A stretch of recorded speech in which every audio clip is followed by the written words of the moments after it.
Hello everyone, most welcome to my YouTube channel being educated. Bijolia किसान आंदोलन के बारे में हम पढ़ रहे थे, जिसका हम प्रथम चरण पहली वीडियो में कवर कर चुके हैं। आज हम दूसरा चरण और तीसरा चरण दोनों कंप्लीट कर लेंगे।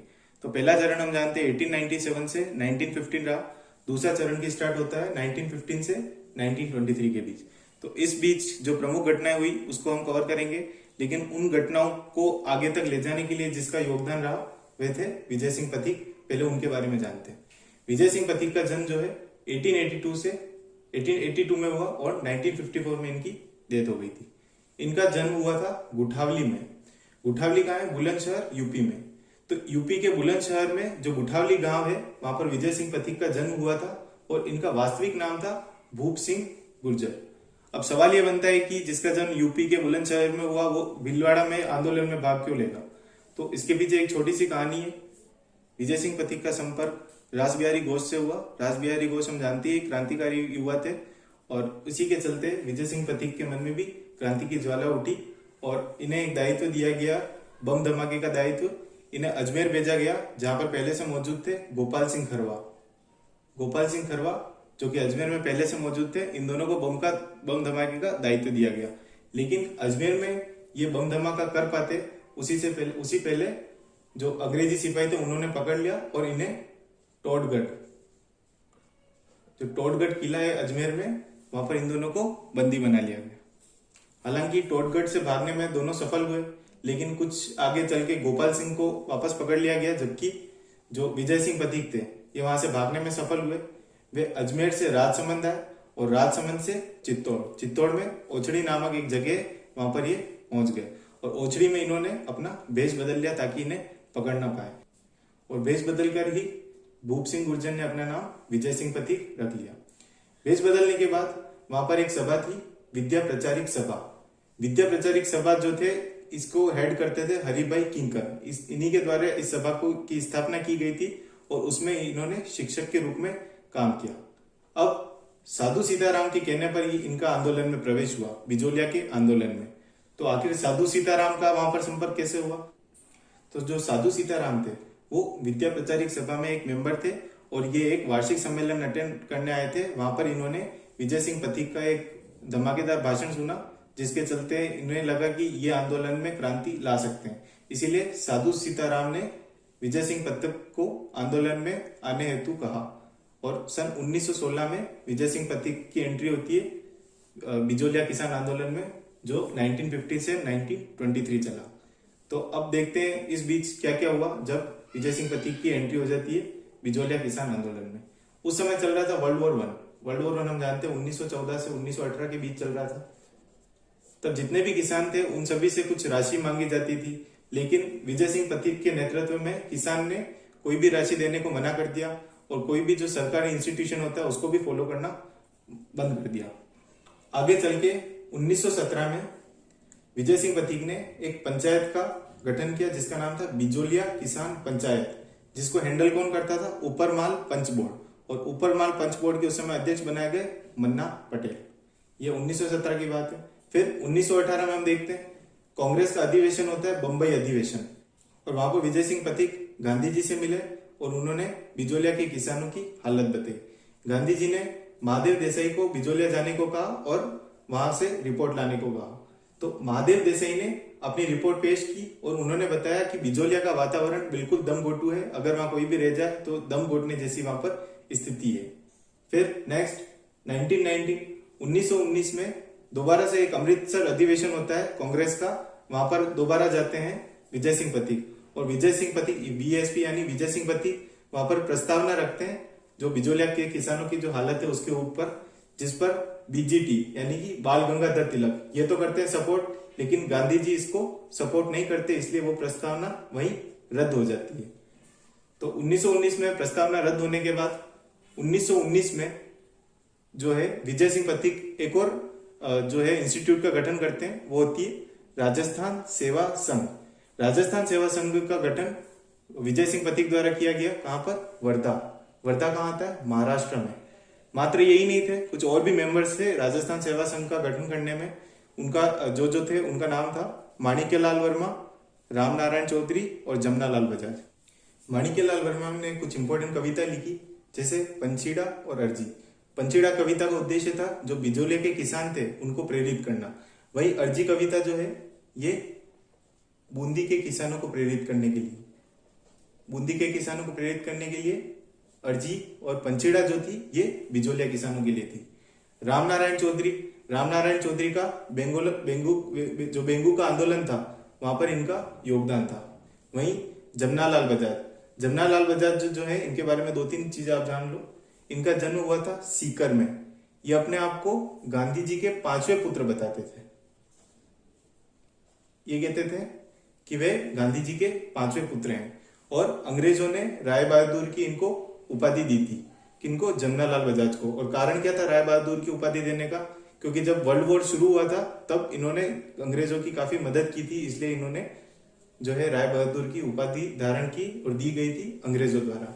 लेकिन 1920 में जब गांधी जी ने असहयोग आंदोलन शुरू किया था तो जमनालाल बजाज ने राय बहादुर की उपाधि जो थी उसे त्याग दिया। कुछ और पॉइंट्स देखते हैं राजस्थान सेवा संघ के बारे में। राजस्थान सेवा संघ द्वारा राज केसरी नाम का एक अखबार निकाला गया। इसके अलावा राजस्थान सेवक संघ, जिसकी स्थापना वर्धा में की गई थी, जो महाराष्ट्र में पड़ता है, उसको राजस्थान के अजमेर में शिफ्ट कर दिया गया। और अजमेर में कुछ और पत्रिका या अखबार निकाले गए, जिसका नाम था नवीन राज। 1920 में नवीन राजस्थान करके जो पत्रिका थी वो निकाली गई, लेकिन अंग्रेजों ने इसे बैन कर दिया। इसीलिए नवीन राज को ही दूसरे नाम से, यानी तरुण राजस्थान के नाम से 1921 में दोबारा प्रकाशित किया गया। अब कुछ आयोग देखते हैं जो बनाए गए इन किसान आंदोलन की जो अर्जी वगैरह सुनने के लिए, जो सिर्फ नाम के आंदोलन थे, नाम के आयोग थे। इनका और कोई मकसद नहीं था ताकि किसान जो है इन आयोग में उलझे रहे और अपनी जो क्रांतिकारी गतिविधियां या जो आंदोलन है उसको आगे नहीं बढ़ा सके। तो उसमें था एक आयोग 1919 में, जो बिंदुलाल, अमर सिंह और अफजल की जो है उसमें गठित किया गया। इस आयोग ने बताया भी कि जो किसान है वे परेशान है इस नीतियों से, लेकिन इस पर महाराणा ने कोई एक्शन नहीं लिया। वही 1921 में तख्त सिंह, रमाकांत, राज सिंह, इस आयोग ने भी किसानों की हालत जो थी, जो अत्याचार हो रहे थे उसके बारे में बताया, लेकिन इस पर भी कोई एक्शन नहीं लिया गया। इसी के अलावा 1922 में हॉलैंड विल्किंसन और बिहारी लाल, इस प्रकार के ये आयोग आए थे, लेकिन अल्टीमेटली कहीं कोई एक्शन नहीं लिया गया। ये आयोग मात्र नाम के रह गए, लेकिन इससे किसानों को कोई फायदा नहीं मिला। अब देखते हैं जो विजय सिंह पथिक थे, इनको 1923 से 27 में जेल में रहना पड़ा। अब जेल में क्यों रहना पड़ा, क्या कारण रहे? उसका कारण था 1923 में हुआ गोलीकांड। ये गोलीकांड हुआ था बेगू में। इस गोलीकांड में कुछ किसानों की मौत हो गई थी। तो विजय सिंह पथिक जो थे वो अजमेर से बेगू आ गए और बेगू में उन्हें वहां से गिरफ्तार कर लिया गया। गिरफ्तार करने के बाद उन्हें यह भी कहा गया कि अब वो मेवाड़ में कभी प्रवेश नहीं करेंगे। इसी बीच राजस्थान में अकाल पड़ गया। 1923 से 26 के बीच में राजस्थान में काफी अकाल पड़ा, तो किसानों ने अपनी जमीनें छोड़ दी। लेकिन जिन जमीनों को छोड़ा गया उन्हें रसूखदारों ने खरीद लिया और वहां पर खेती की गई। किसानों ने अपनी जमीनें खो दी और इस बात का ठीकरा रामनारायण चौधरी ने विजय सिंह पथिक के ऊपर फोड़ दिया, और इसी के चलते विजय सिंह पथिक ने अपनी नैतिक जिम्मेदारी ली और इस आंदोलन से अलग हो गए। तो 1923 से 27 के बीच में इनको जेल में रहना पड़ा और अल्टीमेटली ये बिजोलिया के किसान आंदोलन से अलग हो गए। तो यहाँ पर खत्म हो जाता है जो दूसरा चरण है बिजोलिया किसान आंदोलन का। अब देखते हैं तीसरे चरण के बारे में। तीसरा चरण बहुत छोटा सा ही है, 1923 से 41 के बीच में हुआ था और इसका नेतृत्व किया था जमनालाल बजाज ने। हालांकि जमनालाल बजाज ने नेतृत्व किया था, लेकिन इसकी जो जिम्मेदारी थी वो जमनालाल बजाज ने हरिभाऊ उपाध्याय को दी। हरिभाऊ उपाध्याय जो थे इन्होंने सभी को लेटर लिखा, चाहे वो महाराजा हो या अंग्रेज के अधिकारी हो, जो ठिकानेदार थे, सभी को लेटर लिखे, लेकिन अल्टीमेटली कोई इसका सोल्यूशन नहीं निकल पाया। तब जमनालाल बजाज ने गांधी जी से मिलना उचित समझा। जमनालाल बजाज ने गांधी जी को बिजोलिया के जो किसान हैं उनकी हालत बताई। अल्टीमेटली गांधी जी ने मदन मोहन मालवीय को इसकी जिम्मेदारी दी। मदन मोहन मालवीय ने सुखदेव प्रसाद, ये जो थे उस समय मेवाड़ के प्रधानमंत्री थे,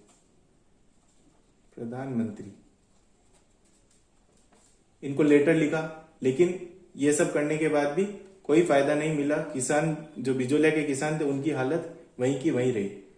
किसान लोग परेशान हो गए। तो 1931 में जो सभी किसान थे इन्होंने जाके अपनी अपनी जमीनों पे काम करना चालू कर दिया, हल जो है वो जोतना चालू कर दिया, जबकि वो जमीन अब उनकी रही भी नहीं थी क्योंकि रसूखदारों ने उन जमीनों को खरीद लिया था। इस बात से परेशान होकर रसूखदारों ने उन सभी किसानों की पिटाई की। इसके अलावा जो वहां पर मौजूद अधिकारी थे, चाहे वो अंग्रेज के अधिकारी हो या ठिकानेदार के अधिकारी हो या महाराणा के कोई अधिकारी हो, उन सभी ने भी किसानों को पीटा। अल्टीमेटली जो बिजोलिया किसान पंचायत थी उन्होंने ये फाइनल डिसीजन लिया कि अब कोई आंदोलन नहीं होगा, अब कोई जो है क्रांतिकारी गतिविधि नहीं की जाएगी। अल्टीमेटली 1941 में इसी शर्त पर महाराणा भूपाल सिंह ने वो सारी जमीनें उनको लौटा दी। किस शर्त पर? कि अब कोई आंदोलन नहीं किया जाएगा। तो इस तरीके से तीसरा चरण भी 1941 में खत्म हो गया। तो बिजोलिया किसान आंदोलन का हमने दूसरा और तीसरा चरण दोनों देख लिए। ये जो बिजोलिया किसान आंदोलन है ये राजस्थान में सबसे लंबा चलने वाला किसान आंदोलन है। ये चला कहां से कहां तक? 1897 से 1941 तक। ये सबसे लंबा चलने वाला किसान आंदोलन है। कौन सा? बिजोलिया किसान आंदोलन। और ये राजस्थान का प्रथम संगठित किसान आंदोलन भी है। प्रथम आंदोलन नहीं, प्रथम संगठित किसान आंदोलन। अब इनके अलावा भी कुछ लोगों का योगदान है इस बिजोलिया किसान आंदोलन में, उनको भी देख लेते हैं। अर्जुनलाल सेठी जो थे, इनका जन्म जयपुर में हुआ था और इनकी पढ़ाई भी महाराजा कॉलेज जो कि जयपुर में ही है वहां से हुई। और ये चौमू में न्यायाधीश रहे। चौमू क्या है? चौमू जयपुर की एक तहसील है, उस तहसील में ये न्यायाधीश रहे। अल्टीमेटली इन्होंने ये नौकरी छोड़ दी और लूट हत्या के माध्यम से सशस्त्र क्रांति बिजोलिया के किसानों के लिए करने लगे। अर्जुनलाल सेठी ने वर्धमान विद्यालय की भी स्थापना की है। इसके अलावा प्रताप सिंह बारट और जोरावर सिंह बारट, ये दोनों भी भाई थे। प्रताप सिंह बारट और जोरावर सिंह बारट ने चांदनी चौक, ये चांदनी चौक कहाँ है? दिल्ली में। दिल्ली में इन्होंने होर्डिंग पर बम फेंका। होर्डिंग पर बम फेंकने के बाद प्रताप सिंह बारट को तो गिरफ्तार कर लिया गया और बरेली की जेल में डालने के बाद जो यातनाएं दी गई, उसके बाद प्रताप सिंह बारट की तो मौत हो गई, जबकि जोरावर सिंह बारट वहां से भागने में सफल हुए। तो ये 2-3 नाम और थे जिनका बिजोलिया के किसान आंदोलन में भूमिका रही है। अब देखते हैं कुछ समाचार पत्र। वे समाचार पत्र जिसने बिजोलिया के किसान आंदोलन को राष्ट्रव्यापी बनाया। तो प्रयाग में निकलता है अभ्युदय में बिजोलिया के किसान आंदोलन की जो है बात उठी।